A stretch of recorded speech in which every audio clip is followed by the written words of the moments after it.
Thanks for tuning in to more horse racing coverage on the playbooksports.com horse report without Mark Lawrence. Hope Mark is doing okay down in South Florida. Week 2 of isolation COVID.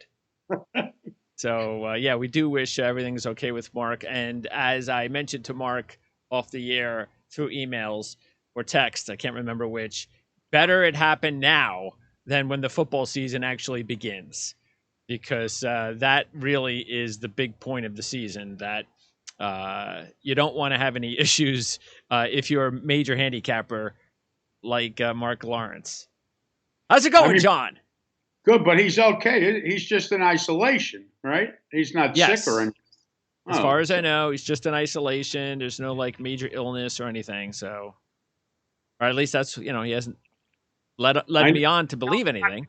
He was bragging about getting the shot, so he should be okay, I hope. Yeah, that's the thing. Yeah. The old you get the shot, you're going to be okay, and nonsense and whatever. Okay, so last week we both hit one, didn't we? Last week. Yeah, you hit one and I hit one. Nixco, the exacta, we played cold. That's right. You hit the exacta. So you got 5-1 on a 2-5 shot. That's awesome. How much did that pay? $5. On a $2 bet? For $2, $10 and change. Yeah. And that was in the Breeders' Cup Challenge race, the Whitney. And then I was able to hit the race 8. That was the one before that, the Test Stakes. And I hit that with, what did I hit that with? The Rudy Rodriguez horse won. Thinking of the name.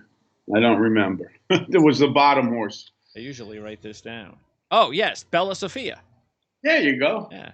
And what was interesting about her? They only paid $20,000 for her, where there were other horses in the race that they literally paid millions of dollars for. And $900,000, $725,000, yeah, $300,000, $300,000.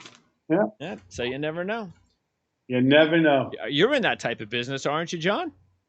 I am. How's that going? I'll let you know. All right. All right. So that was last week. Let's hope that we can keep the run going this week. Now, we're not going to post sheets for this first race because there's only like 1 or 2 races under the belt for the race that we're going to handicap. We don't usually handicap these races, but there's not a lot of really good action this week. So we decided, well, we'll just go at the top 2 races, including the Grade 2 Saratoga Special. Both races, of course, at Saratoga. We're going to do the Breeders' Cup Challenge race next. That's the Fourstardave Handicap. But first, we're going to go over this race. And again, like I said, I think it's a good idea to do this because since we never have, it's a good education lesson, even for me. This is a 6.5 furlong race. This is for 2-year-olds. Now, it says this is a non-Lasix race. So what's the deal with this being a non-Lasix race and a stakes race? All stake races in New York since last year, they're running you run without Lasix if you want to run in the race. And that's just in New York? Well, there are other jurisdictions as well. More jurisdictions have non-Lasix stake races than have stake races. Not only that, 2-year-olds run without Lasix in New York all the time now for the last year or so. And this is a 2-year-old event. It's called the Saratoga Special. Here's the problem with the race. You're dealing with lightly raced horses that have 1 race under their belt. So what does 1 race really mean? Not much, because horses generally improve with racing.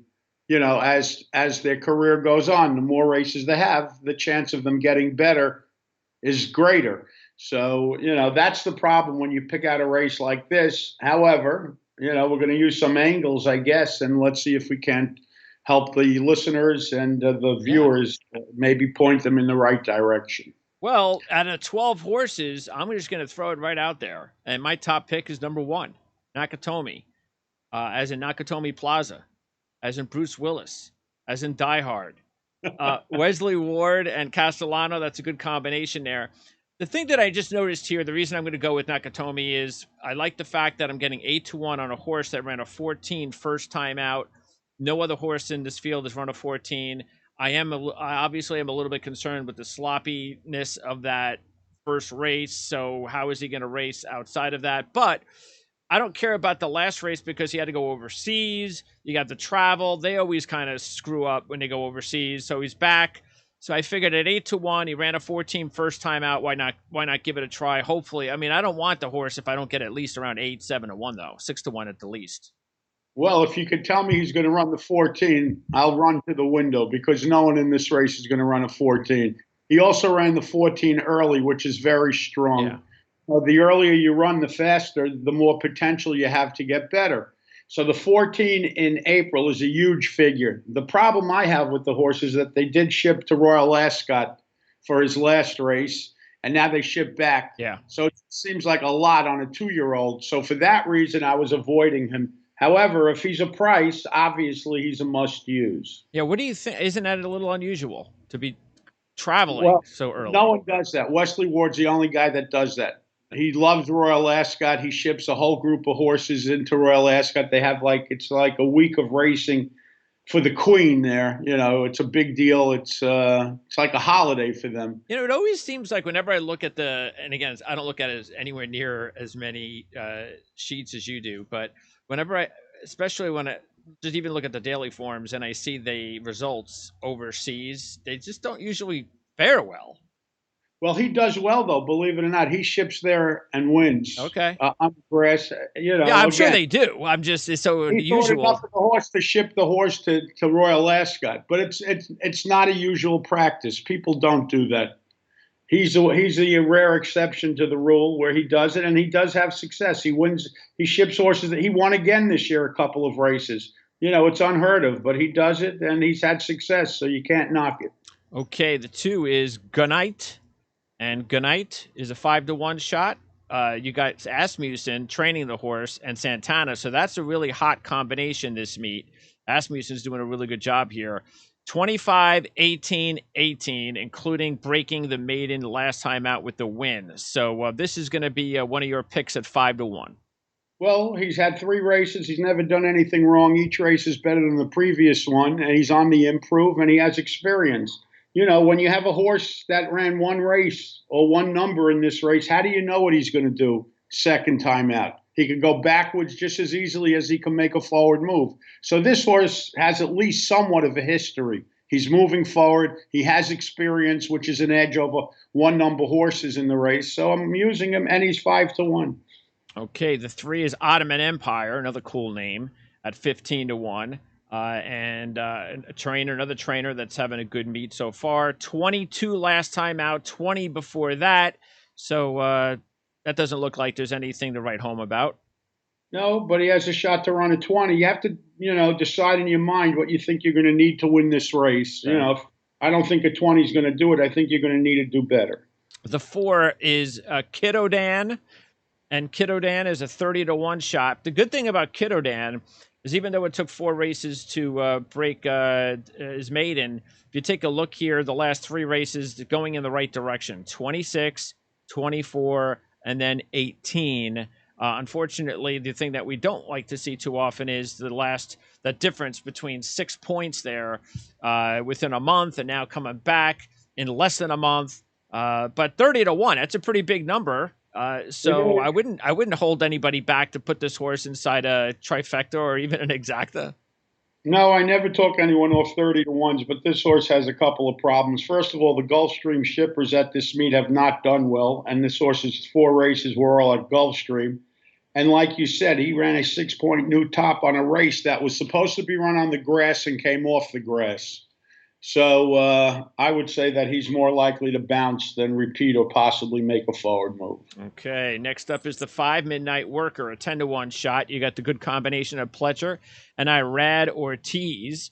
Even though Irad is not as hot at this meet as we've seen him in the past, but still, we know he's one of the best in the world, if not the best. A 10-1 shot ran once, and that race was at Saratoga, so that's good. That was a win, and that was a 19. Yeah, it's one number 19. What you see is what you get here. What do you do with horses that have only run once? That's the $1 million question. How often do you handicap? How often do you pick horses that have only run once? Well, it depends. Like this is in the middle of a pick 5 on Saturday, which is a big day. So obviously I'm going to have to invent something in my mind. And that takes us to Stolen Base. An 8-1 shot, only ran once, but compared to Midnight Worker, a little bit better. Ran a 17 at Saratoga, and this was a win. Michael Maker is having a phenomenal meet so far.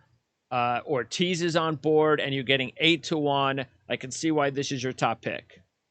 Well, only because he ran fast, and it's Maker. Maker won another 2 races yesterday. He's hitting at close to 35%. The only thing I don't like about this horse is that Tyler Gaffalione was on him for that win, and he gets off that horse and goes to the 10. So that's somewhat of a concern to me. Why would he get off a Maker horse that was heavily bet first time out, that obviously they had high hopes for? But you can't always read into the jocks. Maybe he had an obligation to Norm Cassie on the 10. Yeah. I don't know why he got off.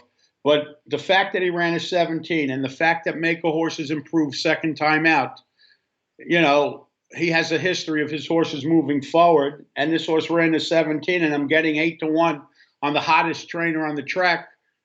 Why not?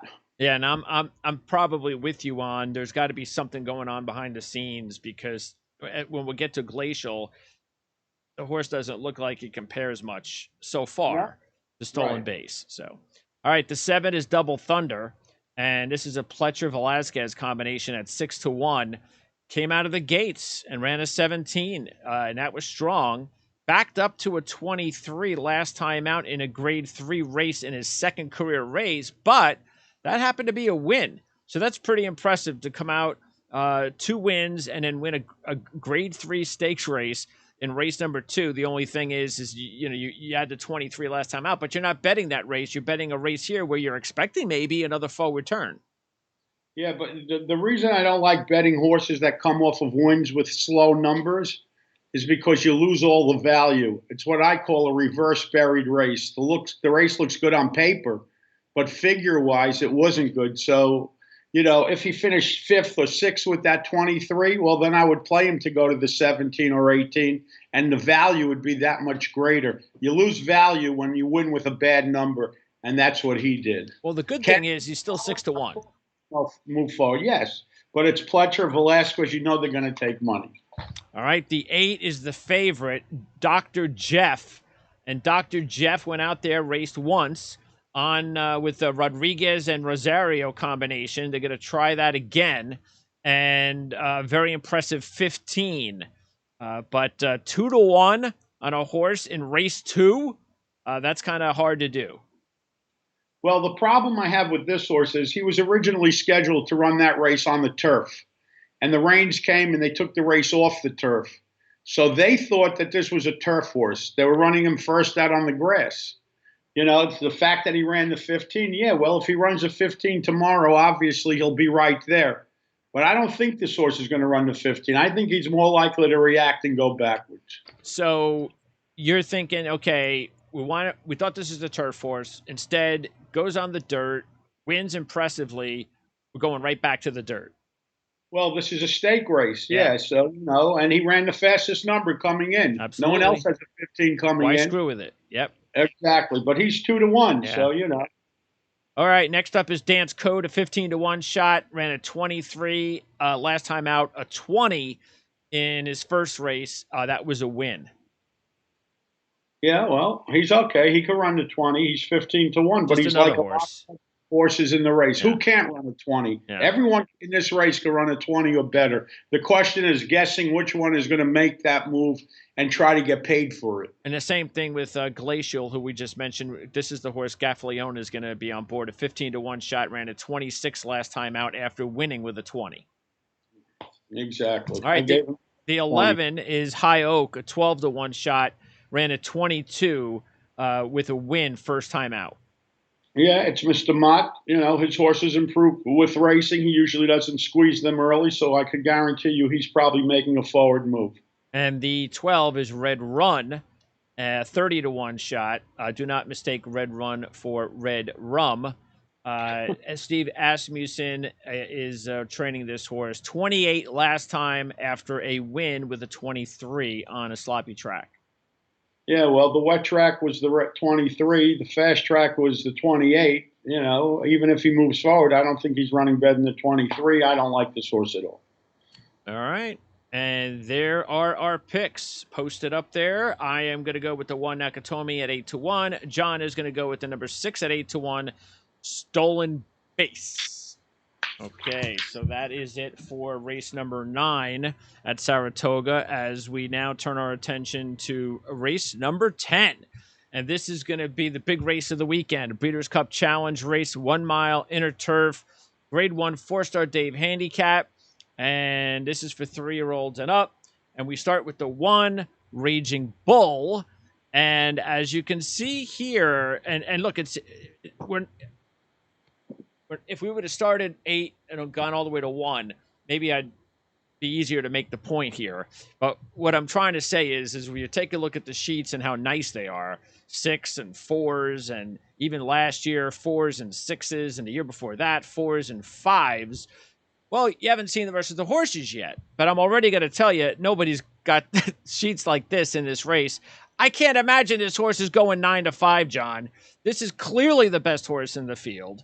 If it's 9-5, I'm going to be jumping up for joy.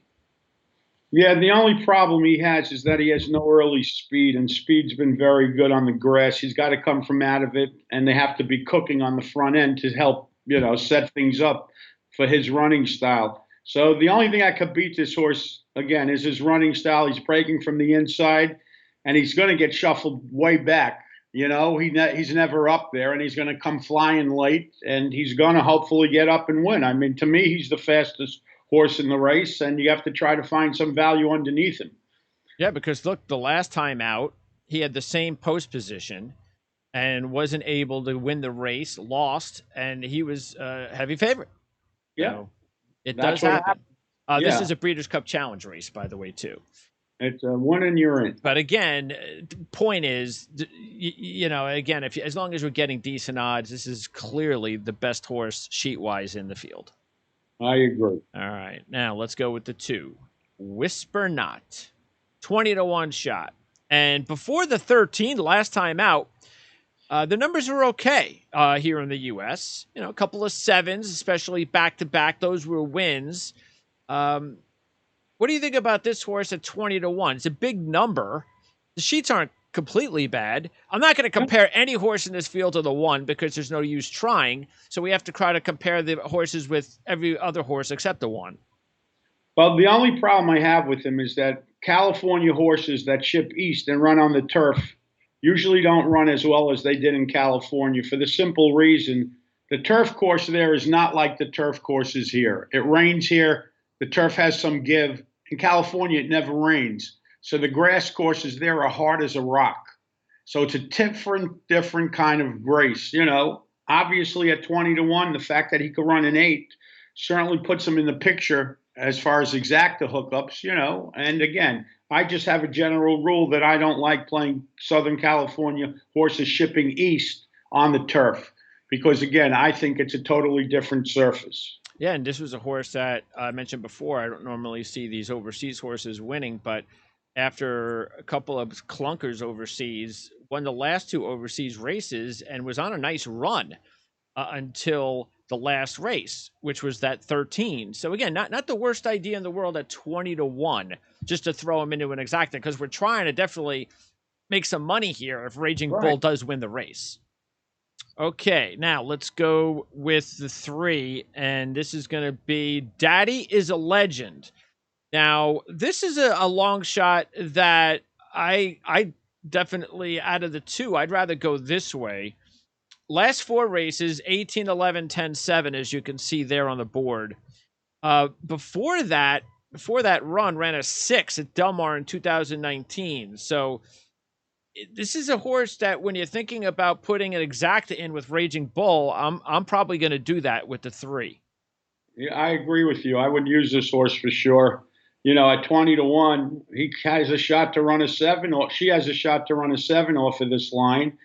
It's one of the, she's a female horse running against boys. There are a couple of mares in the race. This is one of them, along with number 6, Got Stormy, and number 8, blowout. Not often when you'll see females and males run against each other, especially in graded stake races, but that's the case here. She's also in with 114 pounds, so she's getting weight from a lot of other horses in this race. And I would definitely consider using her underneath the one Raging Bull. So when the horse gets a little older, do we change the name to Mommy is a Legend? Okay. Very good. More confusing. All right, Let's go to the 4, Casa Creed. And Casa Creed is a horse that we've talked a lot about because the horse has been in some big races. Was in this race actually last year, right? Yeah. Finished third. Got Stormy, by the way, was second in that one. Coming off back-to-back wins, including a Grade 1 win, but those, as you can see, were just 9s. Ran a 9 and a 12 the last two. Hasn't done anything better than a 9, actually, since June of last year, and this is a 4-1 horse. Yeah, well, this horse isn't going to be on any of my tickets. There's no value in using this horse at 4-1. Yeah. This is more like she looks impressive on the form. She's coming off of 2 wins. Yeah. So, however, those 2 wins were not really great numbers. So I want to play against her at 4-1. And they were at 6 and 7 furlongs. Correct. Okay. And this is a deep closer, Casa Creed. All right. Let's go to the 5, and that is Set Piece, a 5-2 shot. So this is this is actually almost like a co-favorite with the 1. I don't know why. But you take a look, and you got the 3 straight wins, all 8s. And other than that, the horse, I don't think, has ever done anything better than an 8. No, the only reason I would use this horse is because of the trainer. This is the trainer of Nick Sco. This is the trainer of Essential Quality. This is Brad Cox. He's winning at about 45% at Saratoga, so every horse he's sending out is running. The horse has a shot to run an 8, and if you use, there's really no value in using him. I don't even know why I included him, to be honest with you. But it was probably because of Brad Cox. And this horse ran once at Saratoga, even though it was last year, but that was a 12. Right. So keep that in mind. Maybe the horse does not like Saratoga. It's 5-2, possible. At 5-2, I would like to amend my selections and take her off the board. Okay. Now here's Got Stormy. I just mentioned Got Stormy because Got Stormy ran in this race last year, and this horse finished second in the race. 10-1 shot, 3 for 3 at Saratoga with 2 wins. That's nice. But this is a horse that just hasn't clicked as a 6-year-old. As you can see there, 13, 11, and 10. Before that, and really, 2019, this was a really good horse. 5, 4, 4s and 5. She was running 4s and 5s, Yeah. and she did something at Saratoga, which is unheard of. She won a race on a Saturday and came back and won the next Saturday. When she ran the 5 and the 4 back then. Wow. Yeah, I remember playing against her, and she beat me. So that's why. Yeah, because if you look at everything here, $2 million, 11 wins out of 29, 9 out of 19 at the distance for wins. Not the same horse she used to be. I think has lost more than a step, and I don't like her at all. Yeah, that's the thing. Just because it looks good on paper, you got to take a look at how she's racing now. All right, now comes the 7, an 8-1 shot, Field Pass. And this is actually a horse that I am considering for my exactas. I like the number there at 8-1. Ran a 6 in April, coming off a win. I know that was 11, so that's not all that great. But look, ran a 5 also last year. So, the horse has got some pretty decent numbers in him. And this is another maker horse with Santana. So I'm thinking maybe putting the 7 into my exacta. I'm swapping the 5 for the 7. I agree with you. You're getting maker. You're getting 8-1. Why not? All right. And then the last horse in the field is the 8.